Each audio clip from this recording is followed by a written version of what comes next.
अच्छा शौकत साहब, चूंकि आप इस खत्ते को समझते हैं और आपका ताल्लुक केपी से है, लेकिन जाहिर है कि आपकी नज़र भी होती है, मुझे ज़रा ये समझाइएगा कि क्या आपको लग रहा है कि कोई पावर टसल भी वहाँ पर चल रही है, कोई इक़्तिदार की रस्साकशी, कि एक जानिब ये मुल्ला याकूब का ये स्टेटमेंट आता है, उनके जो शेख हैबतुल्लाह अखुंज़ादा है उनका स्टेटमेंट कुछ और है, तो ये कुछ ये भी मामला चल रहा है कि ये अपने आप को मुल्ला याकूब साहब मजीद रेलिवेंट करना चाह रहे हैं in the eyes of the nation और द इंडियंस?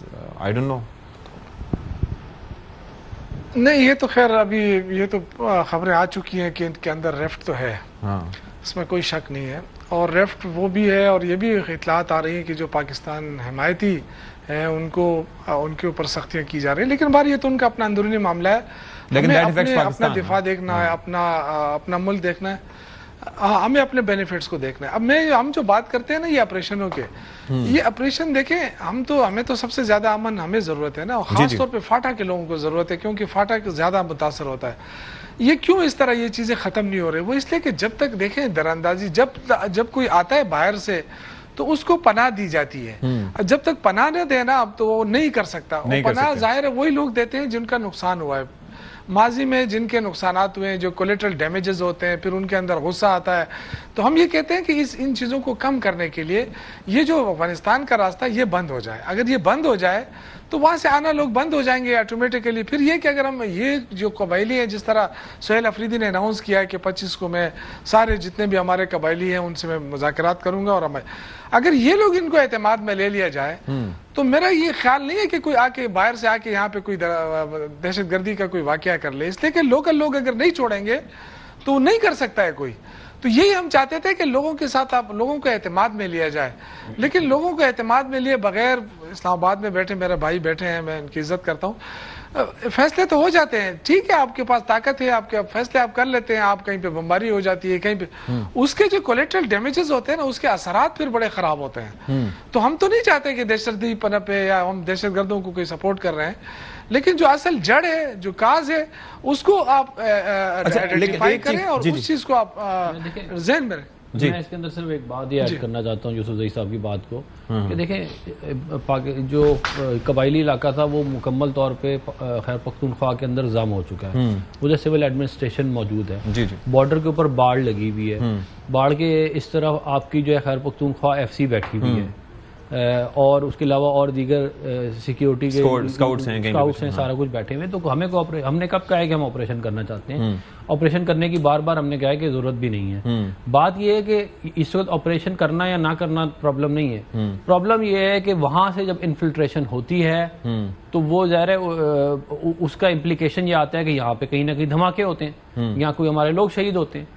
एक्चुअल प्रॉब्लम इस वक्त ये है, और ये कर TTP रहा है और BLA रहा है, या TTP के स्प्लिंटर ग्रुप्स का रहा है।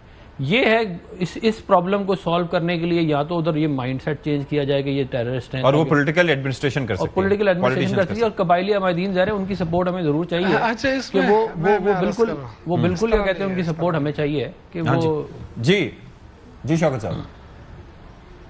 देखें, इस तरह नहीं है, जो बॉर्डर होता है ना, इंटरनेशनल बॉर्डर जो होता है ना, उस पर सूबाई हुकूमत का कोई अमल दखल नहीं होता, लेकिन अंदर की बात हो रही है। मैं बिल्कुल नहीं, अंदर तो देखे लड़ रहे हैं ना, हमारे कितने पुलिस वाले शहीद हो रहे हैं, हमारी अपनी जो फोर्सेज हैं, फौजी जवान कितने शहीद हो रहे हैं, वो तो एक अलग इशू है, वो तो हम कर रहे हैं हमारे।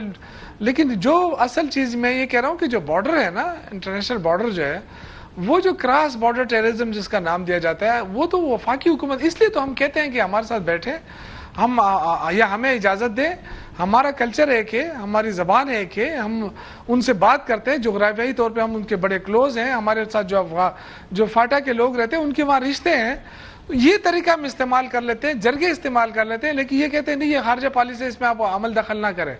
तो भाई मुतासिर तो हम हो रहे हैं ना, तो हम तो अपने आप को भी महफूज करना चाहते हैं, पाकिस्तान। लेकिन मुझे एक चीज बताइए कि अभी वजीर आला साहब बाहर से तो नहीं आए, अभी नए वजीर आला जिनको मौका मिला इख्तिदार में आने का, जाहिर है उनके ऊपर पूरी आपकी जो जमात का एतमाद भी रहा और उन्होंने वोट हासिल किए, लेकिन जब उन्हें एक इजलास में बुलाया गया जो बेशक मुहाजिरीन से मुताल्लिक था या उसके अंदर डिस्कशन हुई, एंड ही डिनाइड, तो आपके ख्याल में ये मुनासिब फैसला था कि किसी भी जगह आप बैठे, आपके मुतालबात अपनी जगह हों कि जी मैंने बानी से मिलना है, लेकिन उससे हट मैंने दो चीजें हैं सती भाई, दो चीजें, आप मुझे थोड़ा सा इजाजत दें। दो चीजें, एक तो ये था कि जब उनकी अनाउंसमेंट होती है तो हमारे कोई आम आदमी नहीं, वफाकी वजीर एक बड़ा इंपॉर्टेंट ओहदा होता है, बड़े जिम्मेदार होता है, और फिर वजीर इत्तलात बड़ा जिम्मेदार ओहदा होता है, वो आके प्रेस कॉन्फ्रेंस करता है कि ये सहूलतकार है, ठीक है, आपने उसको दहशतगर्दों की सहूलत है, फिर उस पर दूसरा इल्जाम फंडिंग ले रहा है, और उसके बाद ही कहते हैं कि जी इनके पास तो अक्सरियत ही नहीं है। बाद जब कहानी आगे हो गई, जब वो मुंतखब हो गए तो वज़ीर आज़म पाकिस्तान ने फोन करके उनको मुबारकबाद भी दी ना। बिल्कुल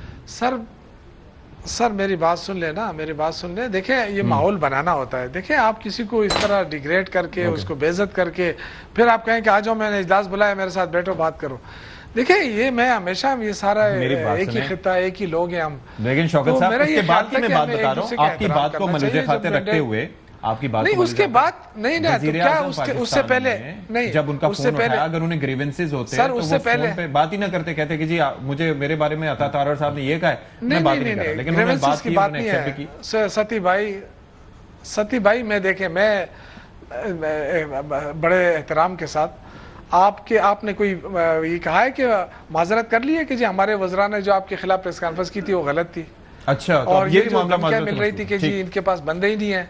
अच्छा नहीं मैं वैसे कह रहा हूँ, मैं वैसे आपको बता रहा हूँ। बाकी तो देखें अगर उनको मिलने दिया जाता, खान साहब के साथ मिलने दिया जाता तो ये तो इनके हाथ में 2 मिनट का काम है, कल ही सारे मामला ठीक हो जाएंगे, लेकिन नहीं मिलने दिया जा रहा ना। अब वो कभी हाई कोर्ट जा रहा है, कभी सुप्रीम कोर्ट जा रहा है, क्योंकि जब तक देखे वो नया बंदा आया है और उसके जहन में एक बात है कि जी मैं इमरान खान से गाइडलाइन ले लूं। ठीक है, बाकी सुबह के मामलात आज जो उन्होंने इजलास किया है जबरदस्त किस्म के नुकात सामने आए हैं। अच्छा कि पुलिस को जो है मजीद स्ट्रेंथन किया जाएगा, करप्शन को जीरो टॉलरेंस होगी। जो पुलिस जो सिविलियन है, जो सिविल ऑफिसर्स हैं वो सिर्फ और सिर्फ आवाम की खिदमत करें, किसी से इन्फ्लुएंस ना हो।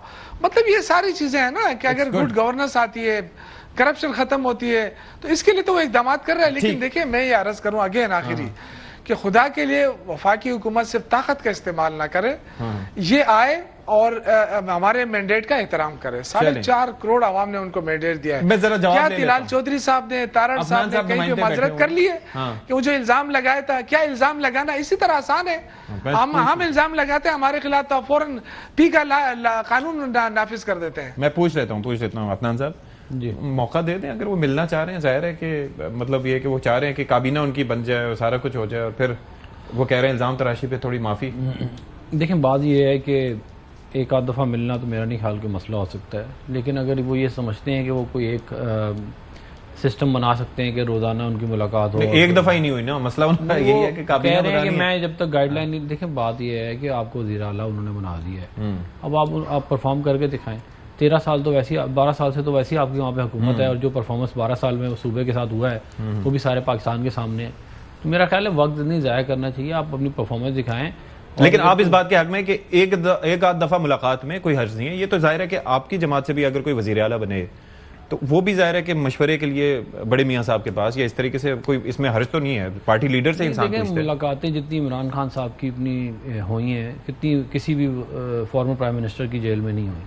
दर्जनों मुलाकातें इनकी हर हफ्ते होती हैं, उसके बावजूद ये कहते हैं मेरी मुलाकातें कम होती हैं। तो जेल में फिर इतना ही आप कर सकते हैं ना। मैं फिर भी ये कहता हूँ कि अगर ये उस मीटिंग में भी आ जाते, ये एक अच्छा जेस्चर होता, तो ये माहौल थोड़ा बेहतर होता, तो शायद इनके मामला और आराम से चलते। ये जो आपने शर्त लगा दी ना कि मैं जब तक ये नहीं करेंगे तो मैं ये नहीं करूँगा, उसकी वजह से प्रॉब्लम हो रही है। आप एक अच्छा रिलेशनशिप बिल्ड कर लें। और वज़ीर आज़म साहब ने तो कॉल करके मुबारकबाद भी दी है, आप वहाँ पे इलेक्शन वज़ीर आला भी बन गए, इलेक्शन भी जीत गए। तो अब आपको चाहिए कि आप ना थोड़ा सा मज़ीद दिल बड़ा करते और उसको रेसिप्रोकेट करते। तो और मुलाकातें माजी में भी देखें, अली अमीन गंडापुर साहब की बहुत हुई हैं, आपको पता है इस बात को। तो अब ये सीएम है तो इनकी भी हो जाएंगी, कोई ऐसा मसला तो नहीं है।